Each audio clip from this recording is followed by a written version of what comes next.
பாரு, கொஞ்சம் இங்க பாரு. நிறைய மோரெல்லாம் இருக்கா?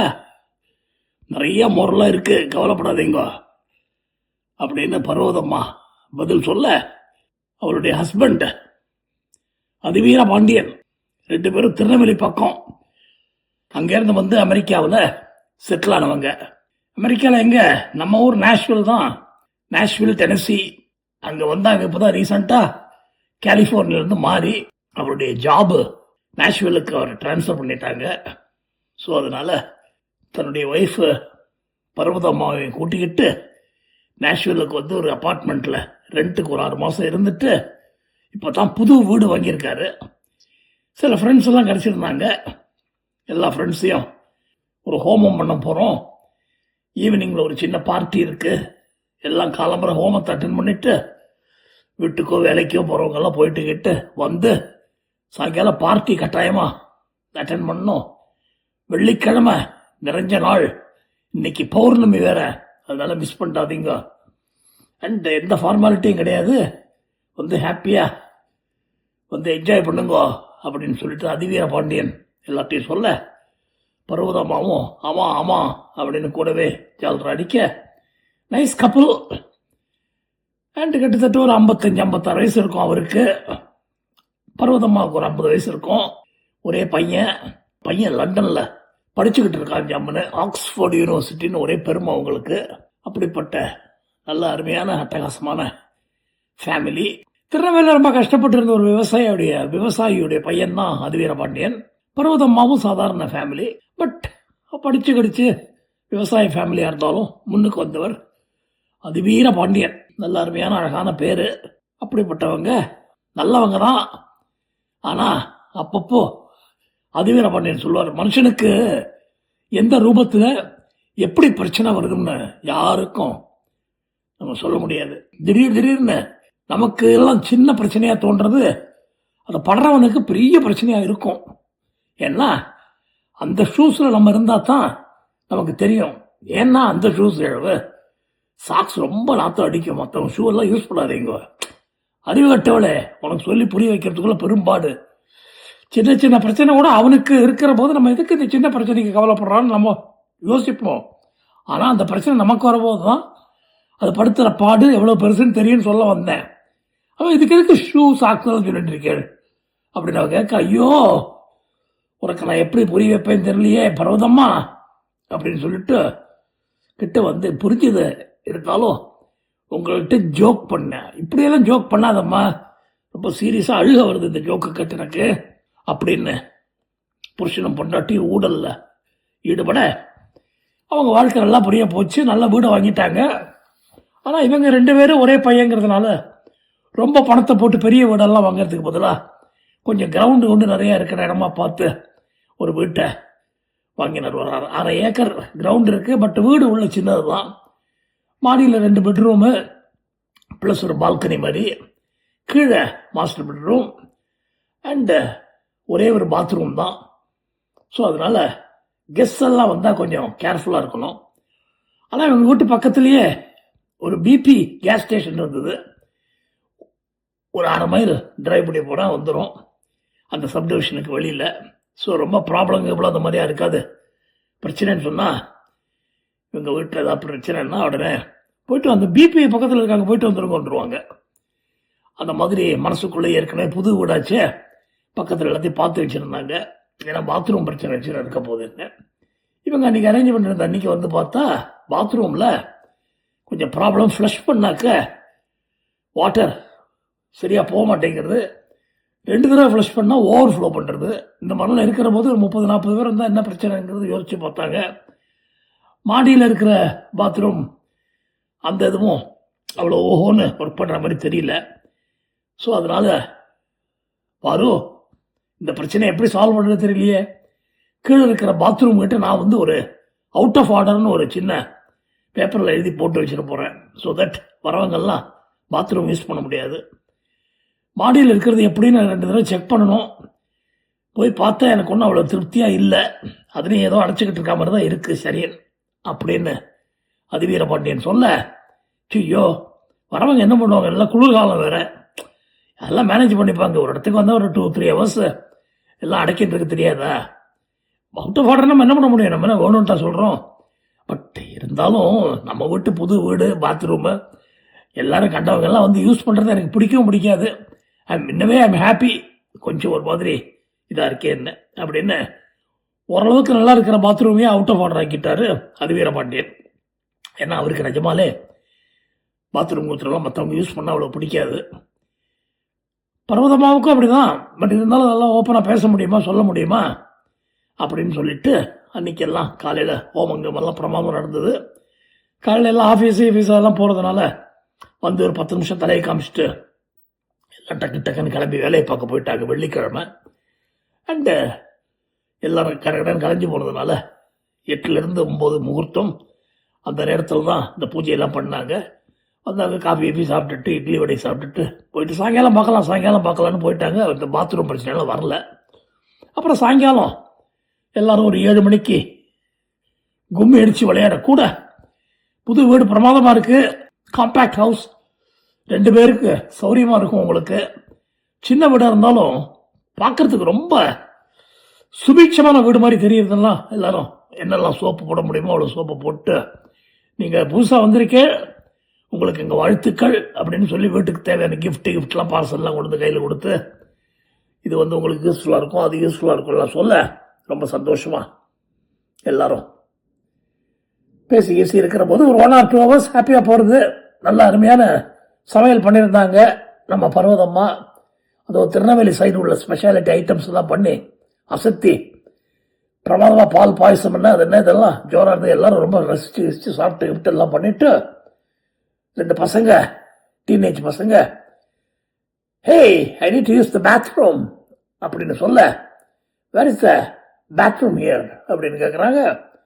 உடனே எல்லாரும் பாத்ரூம் எங்கே சார் பையன் பாத்ரூம் போனாங்களா அப்படின்னு சொல்ல, ஐயோ sorry, very sorry, bathroom out of ஆர்டர்ப்பா.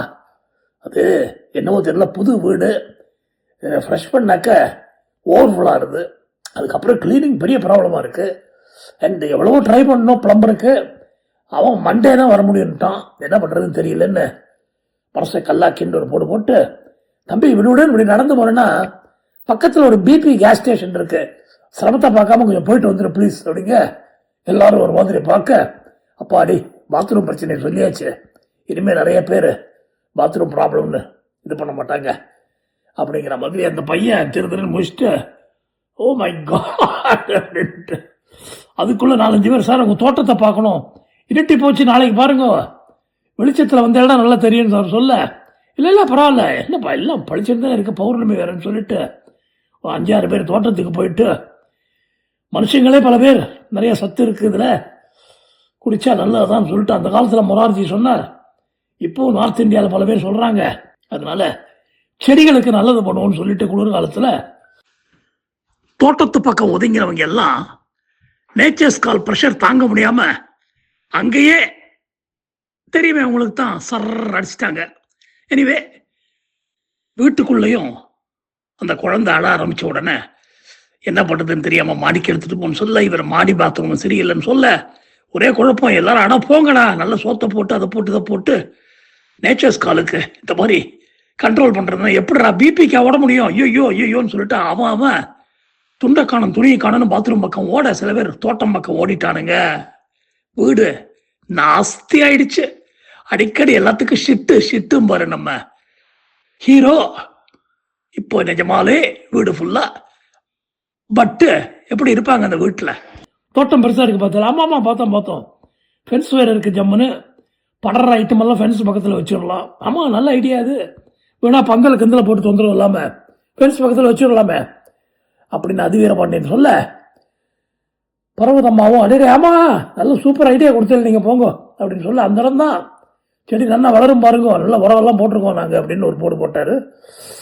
ரெண்டு மற்றவங்களும் 4 பேரும் ஆமாம் நல்ல இடம் ஏன்னா பக்கம் அந்த ஏரியாவில் தான் இவங்கெல்லாம் போய் நேச்சர்ஸ் கால் ப்ரெஷர் தாங்க முடியாமல் அப்படி இது பண்ணிட்டு, இப்போ ஒரு குழந்தை கதறது பாத்ரூம் போகிறதுக்கு ஒரு 3 வயசு பையன் என்ன பண்ணுறதுன்னு தெரியாம, அப்பா இது பண்ணோம் பத்தம் பண்ணோம் அப்படின்னால அந்த அம்மாக்காரி பேய் முழிக்க, அம்மா மம்மி பாத்ரூம் எங்கே இருக்கு, ஐயோ கீழ் பாத்ரூம் சரியில்லைடி, மாடி பாத்ரூம்னா பாரு அப்படின்னு சொல்ல, மாடியும் சரியில்லை அப்படின்னு அதிவீர பாண்டியன் சொல்ல, என்ன பண்ணுறது அப்படிங்கிற போது, இல்லை ஒன்றும் இல்லை, சிரமத்தை பார்க்காம டக்குன்னு கார் எடுத்து நீங்கள் இந்த பிபிக்கு போயிட்டு வந்துருக்கன்னு உடனே கடுப்பாயிட்டாங்க. அது கேஸ் ஸ்டேஷன் அப்படின்னு உடனே டர்ன்னு ஒரு சத்தம் வந்தது. என்னது, ஏன் சார் இந்த நேரத்தில் கேஸ் ஸ்டேஷனுங்கிறீங்க, எங்கள் அப்பாவுக்கு கொஞ்சம் கேஸ் ட்ரபிள் உண்டுன்னு ஒருத்தர் சொல்ல, ஐயோ அவரு கூட பாத்ரூம் போனோங்கிறாரு அப்படின்னு. ஐயோ சார் தயவுசெய்து பிபி கொண்டு வானா, பெரிய பிரச்சனை ஆகி போச்சு. நல்ல குளிர்காலம், எல்லாருக்கும் பாத்ரூம் யூஸ் பண்ணணும், நல்ல சாப்பாடு வேறு சாப்பிட்டாங்க, சில பேருக்கு 2, சில பேருக்கு 1, இந்த மாதிரி பெரிய பிரச்சனை ஆகி எல்லாரையும் I very sorry you cannot use the bathroom. அப்புறம் நைட் நாங்கள் இந்த வீட்டில் இருக்க முடியாது, ஏன்னா ஃப்ளஷ் பண்ணாக்க எல்லாம் வெளியில் ஓவர்ஃப்ளோ பண்ணுறதெல்லாம் இவர் கதற. அவங்க அடா போயா பெரிய பிரச்சனையாக போச்சு, வயிற்ற கலக்கின்னு வருது, எங்கே போவோம் நாங்கன்னு சொல்லிட்டு சில பேர் தோட்டத்துக்கு ஓட, சில பேர் பாத்ரூமுக்கு என்ன நடந்தாலும் பரவாயில்ல நம்ம வீட்டுக்கு போயிட போகிறோமேன்ட்டு போக நாரி போயிடுச்சு அந்த வீடு. அதிவீர பாண்டியனும் பர்வதம்மாவுக்கும் ரொம்ப அவமானமாக போச்சு. சே, பார்த்து இந்த வீடை வாங்கினோம், இவ்வளோ பெரிய கிரவுண்டெல்லாம் இருக்குது, வெஜிடபிள்ஸ் எல்லாம் போடணும், அதை பண்ணணும் இதை பண்ணணும்னு எவ்வளோ ஐடியா. கலிஃபோர்னியாவில் இந்த மாதிரி பெரிய வீடெல்லாம் கிடைக்கிறது ரொம்ப எக்ஸ்பென்சிவ். பட் நேஷ்வில்ல ஓரளவுக்கு நியாயமாக இருக்குது ப்ரைஸஸ் எல்லாம்ட்டு அஃபோர்ட் பண்ண முடிஞ்சுது. இப்படி ஆகிப்போச்சு. நம்ம சின்ன ஃபேமிலி 2 பாத்ரூம் இருந்தால் போகிறோம்னு நினச்சோம், ஆனால் சதி பண்ணிடுச்சே. சே, இப்படி பாவம் எல்லா ஃப்ரெண்ட்ஸும் அவஸ்தைப்பட்டு கஷ்டப்பட்டு வீட்டை நாஸ்தி பண்ணிட்டாங்க. அங்கே தங்க முடியாத ஸ்டேஜ் அன்னைக்கு, ஏன்னா பிகாஸ் அவ்வளோ பாத்ரூமும் ஓவர்ஃப்ளோ பண்ணி வழியுது, எங்கே பார்த்தாலும் அசிங்கங்கள். அவ்வளவுதான். அதிவீர பாண்டியன் ரொம்ப அவமானப்பட்டு பர்வதமாவை அழுது டக்குன்னு கார் எடுத்துட்டு நேரம் ஒரு ஹோட்டலில் போய் ரூமை புக் பண்ணி அங்கே ஒரு 2-3 நாள் தங்குறாரு. அதுக்கப்புறம் ஆட்களெல்லாம் பிடிச்சிக்கிடுச்சு, ஹேண்டிமேன் அவன் கிளீனர்ஸ் எல்லாம் பிடிச்சிக்கிடுச்சு. ஒரு மாதிரி இந்த வீட்டை சுத்தம் பண்ணுறதுக்குள்ளே போரும் ஆகிப்போச்சு. சாதாரணமாக 100-200 முடிகிற விஷயம் கிட்டத்தட்ட $1000 இழுத்துட்டு போயிடுச்சு. அது தவிர பழம்பரம் வேறு எல்லாத்தையும் சரி பண்ணி அந்த கன்ஸ்ட்ரக்ஷன் சரியில்லை அப்படின்னு சொல்ல ரொம்ப கடுப்பாகி அந்த பில்டர் மேலே கோச்சிக்கிட்டு எல்லாம் பண்ணுறாரு. என்ன பிரயோஜனம், நடந்து போச்சு. வந்துருந்த 30-40 பேர் இவர் மேலே கடுப்பாயிட்டாங்க. ஃப்ரெண்ட்ஷிப்பே வேணான்னு அதுக்கப்புறம் அவங்க வீட்டில் ஃபங்க்ஷன் நடந்தாக்க இவங்களை கூப்பிடுறதே விட்டுட்டாங்க. ரொம்ப அவமானமாக போச்சு. அண்ட் கலிஃபோர்னியா நல்ல பாப்புலராக நல்லவங்களா ஹாப்பியாக இருந்தவங்க நேஷ்வில்ல இப்படி ஒரு ரெஸ்பான்ஸானு என்ன பண்ணுறதுன்னு தெரியாமல் தவிக்க ஒரு மாதிரி ஒன்று டிசைட் பண்ணிடுறாங்க 2 பேரும். ஏதோ இந்த வீடு நமக்கு கெடுதல் பண்ணிடுச்சு, இந்த வீடு நமக்கு அதிர்ஷ்டம் இல்லை, நஷ்டத்தோட நஷ்டம் ஆனாலும் பரவாயில்ல, இந்த வீடு எப்படியாவது விற்றுட்டு வேறு வீட்டுக்கு போயிடணும், இந்த வீட்டில் நான் தங்க மாட்டேன். என் ஒய்ஃபு அவருக்கு அவர் சொல்கிறது நியாயம்தான், இந்த வீட்டில் ஏதோ ஒரு துரதிருஷ்டம் இருக்குது, அதனால தான் இந்த மாதிரி ஆயிருக்குன்னு சொல்லி அவரும் சரி வா ஒரு ஸ்டுடியோ அப்பார்ட்மெண்ட் மாதிரி ஒன்று தங்கிக்கலாம், 1 மாதம் 2 மாதம், அதுக்குள்ளே வேறு நல்ல வீடை ஒன்று பார்க்கலாம், இந்த வீட்டை விற்கிற வழியை பார்த்துருவோம் அப்படின்னு சொல்லி, நல்ல வீடு தான் என்ன பண்ணுறது தெரியலையேன்னு சொல்லிட்டு இவங்களுக்கு வீடு சரியாக ஒத்து வரல, போய் வேறு வீடு ஒன்று தேடி பிடிச்சி நல்ல வீடை வாங்கி 4 பாத்ரூம் 4 பெட்ரூம் இல்லாட்டாலும் பரவாயில்லப்பா, 4 பாத்ரூம் ஹவுஸ் வேணும் மேலே அப்படின்னு சொல்லி மாடியில் 4 பாத்ரூமு, கீழே ஒரு 2-3 பாத்ரூமு, அது தவிர வெளியில் எக்ஸ்டெண்ட் பண்ணி ஒரு 3 பாத்ரூமை கட்டி போட்டுட்டு அப்பா இனிமேல் யார் வந்தாலும் அந்த நேச்சர்ஸ் காலுக்கு பிரச்சனை இருக்காது. சே, தவிச்சு போயிட்டாங்க அன்றைக்கி எல்லாரும், நமக்கே எவ்வளோ கஷ்டம் சனியை அப்படிலாம் சொல்லி அந்த வீடு ஏதோ துரதிருஷ்டம்னு சொல்லிட்டு காலி பண்ணிட்டு போயிட்டாங்க. ஆனால் எல்லாரும் தான் தான் பணம் வச்சுருக்காங்களோ என்ன தெரியல, இவர் காலி பண்ணி அந்த வீடை விற்கிறதுக்குள்ள உடனே டக்குன்னு 4 பேர் வந்து அதுக்கு கொட்டேஷன் கொடுத்து இதை கொடுத்து அந்த ரியல் எஸ்டேட் ஏஜென்ட்டுக்கு மறுபடி கமிஷன் பணம் இந்த வீடை வாங்கிக்கிட்டாங்க.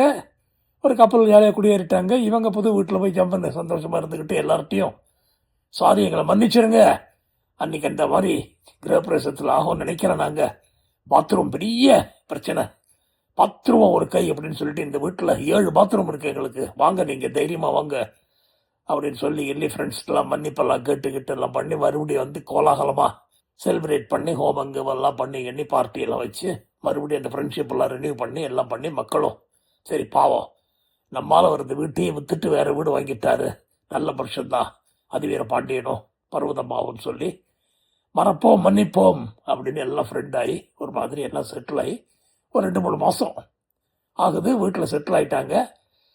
ஸோ அப்படியாக புது வீட்டில் குடி வந்து ஓரளவுக்கு பழைய ஃப்ரெண்ட்ஷிப்பெல்லாம் திருப்பி கண்டினியூ ஆக ஆரம்பிக்க ஒரு மாதம் 1.5 மாதத்தில் திடீர்னு டிவியில் இவங்க முதல்ல வாங்கியிருந்த வீடோடு ஃபோட்டோவெல்லாம் போட்டு இந்த நியூஸ் ஆங்கர் அந்த வீட்டை பற்றி எதுவும் சொல்கிறாங்க. முதல்ல இவங்க பார்க்குற போது இந்த வீடு எங்கேயோ பார்த்தா மாதிரி இருக்கே அப்படின்னு சொல்லிட்டு, ஐயோ நம்ம முதல்ல வாங்கியிருந்த வீடு அப்படின்னு பர்வதம் ஓடி வந்து அதிவேற பாண்டியன்ட்டு சொல்ல, என்னாச்சு பழைய வீடு, அது நம்ம வீடுன்னு சொல்லாத, இந்த வீடு ஒரு துரதிருஷ்டம் பிடிச்ச வீடு அப்படிலாம் இவர் திட்டிக்கிட்டே வந்து பாருங்க டிவிங்கிற வந்து டிவி எப்படி எட்டி பார்க்குறாரு. பார்த்தா அந்த வீட்டு தோட்டத்தில் ஒரு கை மட்டும் மேலே பூமியிலேருந்து தூக்கிட்டு நிற்குது. போலீஸ் ஃபுல்லாக சுற்றி இருக்காங்க. அண்டு தோண்டி பார்க்குறாங்க. தோண்ட ஒரு 5-6 டெட் பாடிஸ் கிட்டத்தட்ட ஒரு 6 மாதமோ 5 மாதமோ இருந்த மாதிரி அழுகி போய் சாதாரண நாத்தம் இல்லை, பயங்கர துர்நாற்றத்தில் எல்லாரும் மூக்கை பொத்திக்கிட்டு ஓடுறாங்க. அந்த பாடி கீடி எல்லாத்தையும் எடுத்து வந்துட்டு அதுக்கப்புறம் ஃபுல்லாக அந்த இதை செக் பண்ணி பார்க்குற போது பலவிதமான ஒரு 7-8 பாடி கிடைக்கிறது.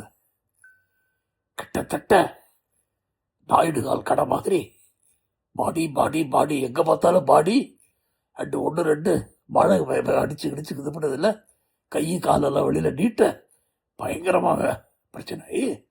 இது ஒரு பேய் வீடு, புதுசாக வாங்கிடுவாங்க பாவம். அந்த கையை பார்த்த ஷாக்கில் ஒய்ஃபுக்கு ஹார்ட் அட்டாக்கே வந்து கீழே விழுந்துட்டா.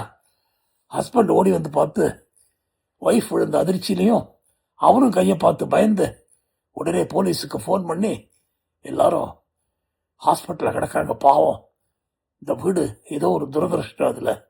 அது மட்டும் இல்லை, இப்போ அந்த வீட்டை எல்லாரும் பேய் வீடு கோஸ்ட் ஹவுஸ்ன்னு சொல்கிறாங்க. இதுக்கு முன்னாடி ஏதோ ஒரு இந்தியன் கப்பல் இருந்துட்டு பாவம் துண்டைக்கான துணியை காணனது விட்டு ஓடிட்டாங்க. Very lucky people, at the same time very brainy people also. Sambhav ஏதோ இருக்குது இந்த வீட்டில்னு புரிஞ்சுக்கிட்டு போயிட்டாங்க. பட் பாவம் அதுக்கப்புறம் வாங்கின இவங்களுக்கு இந்த கதி அப்படிலாம் சொல்ல, அதை பாரு அந்த வீட்டில் 8 பாடியாம். ஐயோ என்னன்னா சொல்கிறேன், ஆபாடி பயங்கரமாக இருக்கு பாரு. ஒன்று எவ்வளவு பணங்கள், அழுகி போன பணங்கள். நம்ம அந்த வீட்டில் ஒரு 15-20 நாள் இப்படி தான் இருந்திருக்கோம். நல்ல காலம். கடவுள் பாத்ரூம் விஷயத்தில் நல்லது பண்ணி நம்மளை அந்த வீட்டில் இருந்து வெளியே அனுப்பிச்சு இந்த அதிர்ஷ்டமான வீடை வாங்க வச்சிருக்கார் அப்படின்னு சொல்ல, இருங்கோ இன்னொரு 2-3 மாதத்தில் இந்த வீட்டை பற்றி தான் வரப்போகிறது, சும்மா நீ எல்லாம் சொல்லாத, அந்த பேட் ஹவுஸை கடவுள் நம்ம கடையாளம் காமிச்சு வெளியே அனுப்பிச்சிட்டாரு அப்படின்னு சொல்ல, அவளுக்கு ஒரு சந்தோஷம் வர, நல்ல காலம் நான் மட்டும் அந்த பாடி இடியை பார்த்துருந்தேன்னா என்ன பண்ணியிருப்ப, இல்லை நிச்சயமாக அவளுக்கு ஹார்ட் அட்டாக் வந்திருக்கு, எனக்கு அட்டாக்கில் நான் போயே இருப்பேன், அப்படி ஒரு அதிர்ஷ்டம் எனக்கு இருக்கா இந்த பர்வதம் அப்படின்னு கேட்க, ஜோக் அடிக்காதீங்கோ எனக்கு எரிச்ச வருது அப்படின்னு சொல்ல, மறுபடியும் ஊழல் கதை மற்றும் அடுத்த கதையில் சந்திப்போம். உங்கள் அட்லாண்டா கணேஷ்.